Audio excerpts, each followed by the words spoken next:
In front of me are Stihls 2325 narrow kerf chains. There's a 23RS and a 23RMPro. So there's a full chisel and a semi chisel. I showed a video of them cutting the other day. Cut speed difference is about 8-9% between them, which you'd expect for a semi chisel. That's pretty standard. Where it becomes interesting is how fast these chains actually are. So if you compare the cut speed of the RS Pro, the full chisel version, this is a chain that most guys are using now to beat up on their fancy square grinds. It is exceptionally fast cutting from new. So having the semi chisel version of it so close is actually very impressive. Basic reference how they test I did, it's around 20 to 22% faster than Oregon's 325 semi chisel offering. It cuts faster than standard Oregon full chisel in 325. So they're very fast. But the part I really want to show is how difficult it is to distinguish the difference between the full and the semi chisel in these chains. Just for an example, here is a Stihl 26RM. This is a 325 semi chisel. Usually you can tell by that big rounded side plate. You can see it's got that corner on it. It stands out pretty well.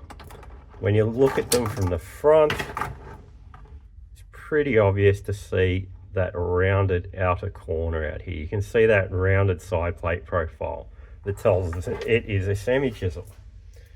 Now on every other chain I've ever used in my life, it is easy to distinguish them.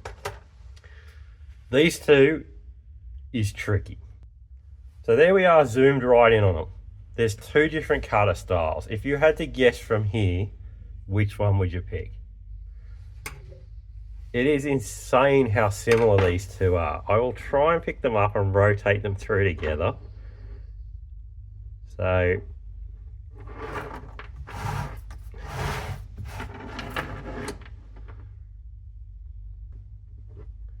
at no point does it become blindingly obvious which is which. We can view them from the back,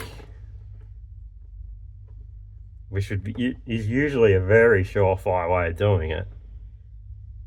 It sort of becomes obvious when it's zoomed right in on the camera here, but in real life this is incredibly difficult to pick the difference between these two. Try and get it to focus in on the front sections of them, hopefully without my fingers in the way blocking it. The actual profiles, the corner profiles, are very similar. You can pick it, but it's not something you can do easily at a distance and quickly. It's something that requires a fair bit of work. What I do find interesting is the side plate profiles on these aren't anywhere near as aggressive as I'm seeing in most of the other size chains. They don't come like you would expect compared to all the bigger offerings. They're a pretty basic shape and design. So to help me out, because I've got them both out of the box at the same time, I actually painted the cutter on the RS blue, just to give me an indication. The easiest way to distinguish them when they actually are both with you is to look at the witness mark on the side plate. That's the only reliable way I've found of being able to distinguish them apart quickly. There is a different shape in the profile line that they give you. So from here I want to do a bit more testing with these things. I do find the factory RS, the full chisels profile, to be a little bit fragile. It cuts at an incredible speed out of the box. It is, I would say it would be the fastest available chain that Stihl makes as far as out of the box cutting goes. It will outrun RSL, RSLF, anything you want to throw at it. If you can run 325 on that saw, that includes running 325 narrow kerf bars in a mid-mount Stihl, so up to a 90cc saw.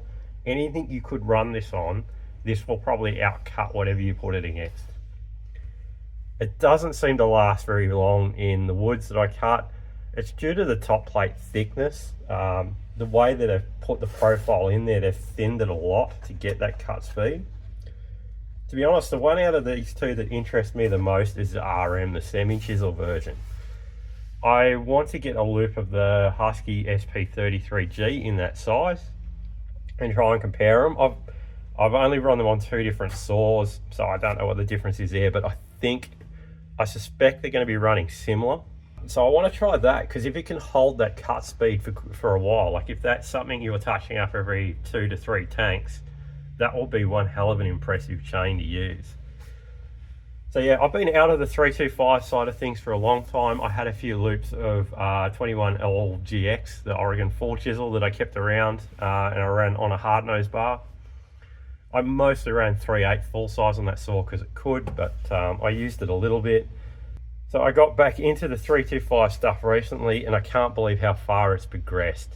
There's some excellent 325 chains available. Even if you're coming at it from the Husky side, the SP33 is impressive. The fact that the S35, the full kerf version of that in a 58 gauge, is so close to it. There's about a 3% difference there from the saw that I used. Is incredible. The way they hold an edge is very good.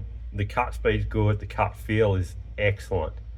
So it's exciting times for guys running those mid-size saws. If you're running something in that 40 to 60, or if you're brave and you're running it on your 70cc stuff, it's pretty good time to be alive for this stuff. GB is now making narrow kerf mid-mount bars again, which is pretty cool. So you can buy a 50 gauge 325 narrow kerf bar to run on a mid-mount. So that's something I want to look at doing. I've got a MS310 with a 390 top end on it. I think that with like a 16 or an 18 inch version of this on it would be excellent. There was originally listings for 460, 461s for running a 9-tooth 325 on a hard nose bar. 50 gauge hard nose is almost impossible, but I think running a 325 9-tooth setup on one of those narrow kerf bars, as long as the chains don't break, would be a very impressive thing. So anyway, I need to go spend a lot more time with these things. Hopefully I can find something of interest out as we go, but I just want to show them up close to show how insanely similar they are.